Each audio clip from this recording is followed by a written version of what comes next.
नमस्कार दोस्तों, मैं दीपक शुक्ला आपका स्वागत करता हूं आपके अपने YouTube channel A to Z banking information पर। दोस्तों, आज के वीडियो में हम आपको यूपीआई के एक ऐसे फ्रॉड से रूबरू कराने वाले हैं जो कि अपने आप में बिल्कुल नए तरह का फ्रॉड है और यह बहुत तेजी से बढ़ रहा है। इसमें लोग बहुत तेजी के साथ फंसते जा रहे हैं। जी हाँ दोस्तों, देश के हजारों लोग इस फ्रॉड का शिकार हो रहे हैं। देश में हजारों मामले डेली दर्ज किए जा रहे हैं साइबर क्राइम पुलिस के पास। तो कुल मिलाकर के अगला नंबर आपका भी हो सकता है। जी हाँ दोस्तों, अगर आप भी यूपीआई का इस्तेमाल करते हैं पैसों को लेन देन के लिए, आप यूपीआई चलाते हैं, फिर चाहे आप गूगल पे, फोन पे, पेटीएम, भीम, पेजैप, व्हाट्सएप पे, अमेजन पे कोई भी ऐप्स इस्तेमाल करते हैं, यानी यूपीआई का आप इस्तेमाल करते हैं, तो फिर दोस्तों अगला नंबर आपका भी हो सकता है। यह फ्रॉड बहुत तेजी के साथ बढ़ रहा है और इसमें लोग बहुत तेजी के साथ फंसते जा रहे हैं। इसमें ना ही आपको किसी अनजान लिंक पर क्लिक करना है, ना ही आपको कोई ओटीपी शेयर करना है, ना ही आपको किसी को अपना पिन पासवर्ड देना है। सिर्फ और सिर्फ आपके सेविंग अकाउंट में यूपीआई के माध्यम से कुछ पैसा रिसीव होता है और उसके बाद आप इस फ्रॉड का शिकार हो जाते हैं। जी हाँ दोस्तों, एक अलग तरह का फ्रॉड है और अब लोग अपने यूपीआई में पैसा लेने से भी डरने लगे हैं, क्योंकि फ्रॉड ही कुछ ऐसा है। और मैं आपको बता रहा हूं कि यह फ्रॉड इसी 2-4 दिनों में देखा जा रहा है कि बहुत तेजी से बढ़ रहा है। मेरे जानने वाले 2-3 ऐसे लोग हैं जो मुझे मिले और उन्होंने मुझे बताया कि मैं पिछले 2-3 दिनों में ही इसका शिकार हो गया हूं। तो इस वीडियो में हम आपको पूरी जानकारी देने वाले हैं कि आप किस तरह से इस फ्रॉड से बच सकते हैं, इसमें आपको क्या सावधानियां बरतनी है, अगर आप इसमें फंस गए तो किस तरह से आपको इससे बाहर निकलना है। सारी जानकारी हम आपको A to Z इस वीडियो में देने वाले हैं, ताकि आपकी जीवन भर की जो गाढ़ी कमाई है वो सुरक्षित रहे। कहीं ऐसा ना हो कि आपकी गाढ़ी कमाई जीवन भर की आपने बैंक खाते में रख रखी है और 2 मिनट में जरा सी असावधानी में आपका वो पैसा ठगों के हाथ लग जाए। तो कुल मिलाकर के इस वीडियो को शुरू से अंत तक आज जरूर देख लीजिएगा। आप लोगों से हाथ जोड़कर रिक्वेस्ट है कि इस वीडियो को प्लीज पूरा देख लीजिएगा, साथ ही साथ अपने दोस्तों रिश्तेदारों के साथ शेयर अवश्य कीजिएगा, ताकि उन लोगों की जीवन भर की गाढ़ी कमाई का पैसा सुरक्षित रहे, उन लोगों तक भी जरूरी जानकारी पहुंच सके। दोस्तों, वीडियो में आगे बढ़े, आप लोगों को पूरी जानकारी दें उससे पहले आप सभी लोगों से मेरी एक छोटी सी रिक्वेस्ट है। वीडियो पसंद आ जाए तो वीडियो को एक लाइक कर देना। चैनल पर नए हैं, पहली बार आए हैं तो चैनल को सब्सक्राइब कर लेना, बेल आइकन को प्रेस कर लेना, क्योंकि इस तरह के हेल्पफुल वीडियो मैं आप लोगों के लिए इस चैनल पर लाता रहता हूं। चलिए शुरू कर लेते हैं। दोस्तों, यहाँ पर आप सभी को पता है कि लोग आज के समय में यूपीआई का इस्तेमाल बहुत अधिक करने लगे हैं। यूपीआई यूजर्स की संख्या की बात करें तो लगातार बढ़ती जा रही है, यानी जो यूपीआई यूजर्स का ग्राफ है वो लगातार अप होता जा रहा है। पिछले 2-3 सालों में देखा गया है कि कई 100 गुना यूपीआई यूजर्स की संख्या बढ़ चुकी है। आज हर व्यक्ति यूपीआई का इस्तेमाल कर रहा है, उसे छोटा सा छोटा काम हो या बड़े से बड़ा काम हो, वो यूपीआई के माध्यम से पैसा भेज भी देता है और पैसा रिसीव भी कर लेता है। लेकिन अब यहाँ भी समस्या आ चुकी है। अब लोग करें तो करें क्या, सरकार भी बढ़ावा दे रही है कि आप डिजिटल लेन देन करिए, ज्यादा से ज्यादा ट्रांजेक्शन आप लोग ऑनलाइन करिए, कैश में कम से कम करिए। तो इस वजह से लोग यूपीआई की तरफ शिफ्ट हो रहे थे। लेकिन अब यहाँ पर एक नए तरह का फ्रॉड सामने आया है, जिससे लोग अब अपने यूपीआई में पैसा रिसीव करने से भी डरने लगे हैं। अब दोस्तों, हम आपको बताते हैं कि किस तरह से जो फ्रॉडस्टर्स होते हैं, किस तरह से आपको शिकार बनाते हैं, आपको कौन कौन सी सावधानियां बरतनी है ताकि आप काफी हद तक सुरक्षित रहें। तो दोस्तों, हम आपको बताना चाहते हैं कि यहाँ पर जो ज्यादा जो टारगेट किए जा रहे हैं लोग, वो वही लोग टारगेट किए जा रहे हैं जो लोग जैसे ऑनलाइन मनी ट्रांसफर का काम करते हैं, या फिर किसी बैंक का जो लोग सीएसपी चलाते हैं, यानी जो लोग ये पैसे के लेन देन वाला काम करते हैं, वो लोग ज्यादा टारगेट किए जा रहे हैं। ऐसा नहीं है कि सिर्फ वही टारगेट किए जा रहे हैं, आम आदमी भी टारगेट किया जा रहा है उन फ्रॉडस्टर्स के द्वारा, लेकिन जो ज्यादा टारगेट किए जा रहे हैं वो वही लोग किए जा रहे हैं, क्योंकि उनके पास उनको फ्रॉड करने के चांसेस ज्यादा है, इसलिए वो आसानी से वहां पर फ्रॉड कर जाते हैं। अब हम आपको एक उदाहरण के माध्यम से समझाते हैं, ताकि बात आप लोगों को अच्छी तरह से समझ में आ जाए कि आप कौन कौन सी सावधानियां बरतेंगे तो इस फ्रॉड से आप लोग बचे रहेंगे, काफी हद तक आपका पैसा सेफ और सुरक्षित रहेगा। दोस्तों, जब मान लीजिए कि आप किसी बैंक का सीएसपी चलाते हैं या फिर ऑनलाइन पैसे के मनी ट्रांसफर वाला आप काम करते हैं, आपके पास कोई ऐसा पर्सन आता है जो कि अनजान है, वो आपसे कहता है कि हम यूपीआई के माध्यम से आपको कुछ पैसा सेंड कर दे रहे हैं, आप हमें कैश दे दीजिए, मेरे पास कैश नहीं है। तो ज्यादातर लोग ये काम करते हैं, जो भी मनी ट्रांसफर वाले होते हैं या फिर जो भी लोग सीएसपी चलाते हैं, वो लोग ये काम करते हैं कि यूपीआई के माध्यम से पैसा रिसीव कर लेते हैं और अपना कमीशन काट करके 100-200 रुपए उन्हें कैश दे देते हैं। तो अब मान लीजिए आपके पास कोई अनजान व्यक्ति आता है, आपसे कहता है कि मैं आपको 10,000 यूपीआई कर देता हूं, आप हमें 10,000 कैश दे दीजिए, आपका जो कमीशन होगा वो हम अलग से दे देंगे आपको। आप उसमें तैयार हो जाते हैं। वो क्या करता है, आपने जो स्कैनर लगा रखा है, जो बारकोड लगा रखा है, उसकी फोटो खींचता है और अपने किसी मित्र, रिश्तेदार, दोस्त जिससे भी उसे पैसा भिजवाना है उसे वो सेंड कर देता है, या फिर आपका जो नंबर होता है यूपीआई से लिंक, उस मोबाइल नंबर को उसे दे देता है।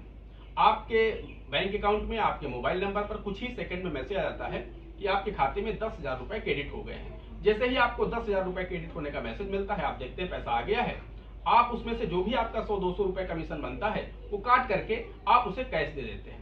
वो व्यक्ति वहां से चला जाता है। अब दोस्तों यहीं से इस फ्रॉड की शुरुआत हो जाती है। वो व्यक्ति अनजान था जिसे आप नहीं जानते हैं, पैसा आपके खाते में आ गया, आपको कोई दिक्कत नहीं है। लेकिन अब समस्या क्या है कि जिस व्यक्ति ने आपको पैसा भेजा है वो व्यक्ति कहीं बाहर का है, क्योंकि जिस व्यक्ति को आपने कैश दिया उस व्यक्ति ने अपने पास से आपको पैसे ट्रांसफर नहीं किए, उसने किसी से ट्रांसफर कराए। अभी तक जितने मामले हुए हैं उनमें ऐसा ही देखा गया है कि जिस व्यक्ति ने आपके खाते में आपसे कैश लिया है वो व्यक्ति ने पैसे ट्रांसफर नहीं किए, उसने किसी और से ट्रांसफर कराए हैं।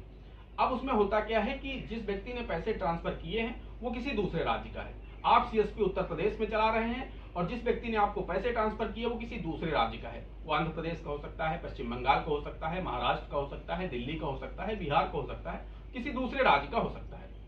अब उसने जब आपको पैसा सेंड किया उसके तुरंत बाद वो साइबर सेल जो पुलिस होती है उनके पास वो या तो ऑनलाइन कंप्लेन के माध्यम से या ईमेल के माध्यम से या फिर जो साइबर पुलिस हेल्पलाइन का जो नंबर होता है उस पर वो कंप्लेन करता है कि एक व्यक्ति ने मुझे जबरदस्ती बंधक बना करके मेरे साथ फ्रॉड करके मेरे खाते से 10,000 रुपए अपने खाते में यूपीआई के माध्यम से ट्रांसफर कर लिए हैं, या फिर मेरा पिन पूछ लिया, या जो भी उसे ऐसा लगता है कि जिस तरह से मैं फंसा सकता हूं इस व्यक्ति को, वो वैसे शब्द उनसे बोलता है। तो जो साइबर क्राइम पुलिस होती है वो आप उनका मामला दर्ज कर लेती है आपके खिलाफ। आपका जो खाता नंबर होता है या यूटीआर नंबर होता है, ट्रांजैक्शन आईडी जो होती है वो नोट कर लेती है, क्योंकि वो दे देता है उसको जिसने पैसा सेंड किया है, वो सारा डिटेल उन्हें दे देता है।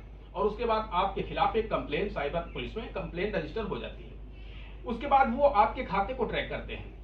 जो साइबर पुलिस वाले होते हैं जब आपके खाते को ट्रैक करते हैं तो देखते हैं कि आपके खाते में रिसीविंग काफी ज्यादा हो रही है यूपीआई के माध्यम से, क्योंकि जो लोग भी सीएसपी चलाते हैं या फिर जो लोग भी ऑनलाइन मनी ट्रांसफर का काम करते हैं उनके पास पैसा रिसीव होता रहता है।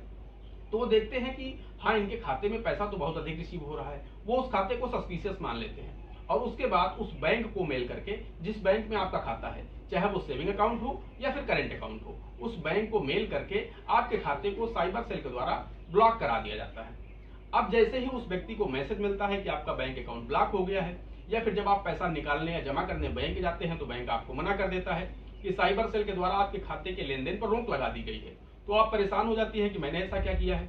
आपको लगता है कि मैंने तो ऐसा कोई काम किया नहीं, साइबर पुलिस ने मेरे खाते पर रोक क्यों लगाई है।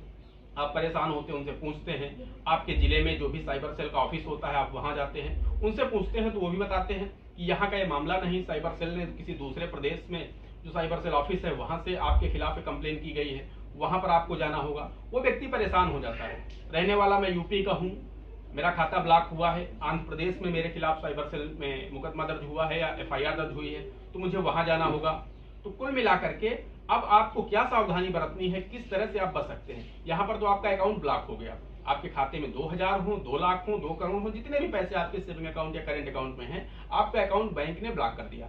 अब बैंक आपके अकाउंट को ओपन भी नहीं कर सकता, क्योंकि साइबर सेल के द्वारा आपके अकाउंट को ब्लॉक कराया गया है। इसमें बैंक की कोई यहाँ पर ना ही वो ओपन कर सकता है, ना ही अपनी मर्जी से वो क्लोज कर सकता है, क्योंकि साइबर सेल ने एक्शन लिया है। साइबर सेल ने कहा है कि इस अकाउंट को क्लोज कर दीजिए, यानी ब्लॉक कर दीजिए। तब तक वो अकाउंट ब्लॉक रहेगा जब तक साइबर सेल दोबारा से नहीं कहेगा कि आप इस अकाउंट को अनब्लॉक कर दीजिए। तो आप बैंक के पास जाएंगे तो बैंक यहाँ पर कुछ भी नहीं कर पाएगा, क्योंकि साइबर सेल के द्वारा एक्शन लिया गया है आपके अकाउंट पर। अब उस दशा में आपको करना क्या है दोस्तों, यहाँ पर हम आपको बताना चाहते हैं। दूसरा एक केस ले लेते हैं कि मान लीजिए कोई व्यक्ति है जो कि कोई सामान बेचता है, उसने आपको सामान दिया, उसके बदले में आपने यूपीआई के माध्यम से पैसा ले लिया। जो दुकानदार है उसको पेमेंट उसने यूपीआई के माध्यम से कर दिया, अपरिचित व्यक्ति है, उसे नहीं जानता है। उस दशा में भी वो व्यक्ति साइबर सेल में कंप्लेन कर सकता है और फिर ये कह सकता है कि मेरे खाते से या मुझे बंधक बना करके जबरदस्ती मेरे यूपीआई से इन्होंने पैसे ट्रांसफर कर लिए हैं, तब भी आपका अकाउंट ब्लॉक कर दिया जाएगा, साइबर सेल आपके खिलाफ मुकदमा पंजीकृत कर लेगा। तो आपको क्या करना है, सबसे पहली बात, किसी अनजान व्यक्ति से आपको यूपीआई से पैसा नहीं रिसीव करना है। इस चीज का आपको ध्यान रखना है कि यूपीआई में आप पैसा उसी व्यक्ति से लें जिसे आप जानते हो, या फिर आप उस व्यक्ति से पैसा ले सकते हैं जिसको आपने पक्का बिल दिया हो। मान लीजिए आपने एक मोबाइल बेचा है तो उसका पक्का बिल अगर आपके पास है उसको भी देंगे और एक कॉपी आपके पास भी होगी पक्के बिल की। उसके बाद जब यूपीआई से पैसा आपको रिसीव होगा, चाहे वो उस पर्सन ने भेजा हो या किसी दूसरे से उसने सेंड करवाया हो, उस दशा में अगर आपके खिलाफ वो व्यक्ति एफआईआर भी दर्ज करता है तो आप पक्का बिल अपने जिले का जो साइबर सेल ऑफिस है वहां जाएंगे, उन्हें पक्का बिल दिखा पाओगे आप कि मैंने इस वस्तु के बदले में इनसे पैसा लिया है, यानी ये सामान मैंने इन्हें बेचा है तब इन्होंने पैसा मुझे यूपीआई किया है, ये गलत एफआईआर मेरे खिलाफ दर्ज कर रहे हैं। तो उसका आपके पास पक्का बिल होना चाहिए। फिर आप चाहे कोई वस्तु बेच रहे हो या आप कोई सर्विस प्रोवाइड कर रहे हो, अगर आप कोई सर्विस प्रोवाइड कर रहे हैं उसका भी आपको बिल देना होगा। जिस तरह से डॉक्टर्स के पर्चे होते हैं उस तरह से अगर आपके पास कोई ऐसा पक्का बिल है, कोई ऐसा सबूत है कि आप ये सर्विस देते हैं, उसके बदले में आप ये पैसा लेते हैं, तब तो ठीक है। और अगर आप बिना बिल के आप पैसा रिसीव कर रहे हैं, उसके बाद आपके पास उसका कोई प्रूफ नहीं, कोई एविडेंस नहीं है, आप उस व्यक्ति को जानते भी नहीं है, उस दशा में आप फंस जाएंगे और फिर यह मामला लंबे समय तक चलेगा। फिर उसकी जांच होगी, पता नहीं आपका अकाउंट कब अनब्लॉक होगा, कब तक आपके पैसे पर रोक लगी रहेगी। तो दोस्तों ये फ्रॉड बहुत तेजी से चल रहा है इस समय। ऐसा नहीं कि ऑनलाइन जो मनी ट्रांसफर वाले हैं या जो सीएसपी वाले हैं वो ही इसका निशाना बन रहे हैं, आम आदमी भी इसका निशाना बनने लगा है। आम आदमी की तो आप लोग ऐसा करिए, हमेशा इस चीज का ध्यान रखिए कि किसी भी अनजान व्यक्ति से आप यूपीआई से पैसा मत लीजिए। मैं बहुत सारे लोगों को देखता हूँ, कोई व्यक्ति आपको अचानक मिल जाता है, वो बोलता है आपसे कि मेरे अकाउंट में पैसा है लेकिन मेरे पास कैश नहीं है, आप हमें 500 दे दीजिए, 1000 दे दीजिए, 2000 दे दीजिए, हम आपको यूपीआई कर देते हैं। आप उसे जानते तक नहीं है, तो ऐसा करना बिल्कुल बंद कर दीजिए। क्योंकि ऐसे भी मामले अब सामने आ रहे हैं कि कोई ऐसा व्यक्ति अचानक आपको मिल गया, उसने कहा हम आपको 1000 रुपए ट्रांसफर कर दे रहे हैं, आप हमें कैश दे दीजिए, और जैसे उसने 1000 आपको ट्रांसफर किया, आपने उसे कैश दे दिए, उसके बाद उस व्यक्ति ने ही साइबर सेल को कंप्लेन कर दिया कि जबरदस्ती मेरे खाते से इन्होंने 1000 रुपए मुझे बंधक बना करके ट्रांसफर कर लिए हैं, तो तब भी आपका अकाउंट ब्लॉक कर दिया जाएगा। तो इस चीज का आपको ध्यान रखना। हालांकि सरकार इस पर एक्शन लेगी और सरकार देखेगी, क्योंकि ये मामले अभी जल्दी में ही, मैंने देखा ये फ्रॉड जो है ये जल्दी में ही चालू हुआ है। तो सरकार जब देखेगी, सुनेगी, समझेगी मामले क्या है, किस तरह से मामले सामने आ रहे हैं, तो तब तक इसमें देर हो चुकी होगी। तो कुल मिलाकर के आप लोग सावधान रहिए, सतर्क रहिए, जागरूक रहिए, ताकि इस तरह की आपके साथ कोई धोखाधड़ी न हो सके, आपका अकाउंट सुरक्षित रहे। क्योंकि मेरे जानने वाले 2-3 ऐसे लोग हैं जो कि इस मामले में फंस चुके हैं, और वो लोग दौड़ करके बैंक आते हैं, वहां पर बोलते हैं कि मेरे साथ ऐसा हो गया है, तो बैंक भी वहां पर आपकी कोई मदद नहीं कर पाता है, क्योंकि ये एक्शन साइबर सेल के द्वारा लिया गया है। तो इस चीज का आपको ध्यान रखना है, किसी अनजान व्यक्ति से आपको पैसा यूपीआई के माध्यम से नहीं लेना है। और दूसरी चीज ये है कि जिस सर्विस या वस्तु के बदले आप यूपीआई से पैसा अपने सेविंग अकाउंट या करेंट अकाउंट में यूपीआई के माध्यम से ले रहे हैं, उसका आपके पास प्रूफ होना चाहिए, पक्का बिल होना चाहिए, उसे आप संभाल करके रखें, ताकि अगर कोई आपके खिलाफ एक्शन लेता है, कोई कहीं पर एफआईआर करता है, तो आप उसका प्रूफ या एविडेंस गवर्नमेंट को दिखा सके, साइबर सेल को दिखा सके, जिससे आप वहां पर निर्दोष साबित हो सके, आपका अकाउंट अनब्लॉक हो सके।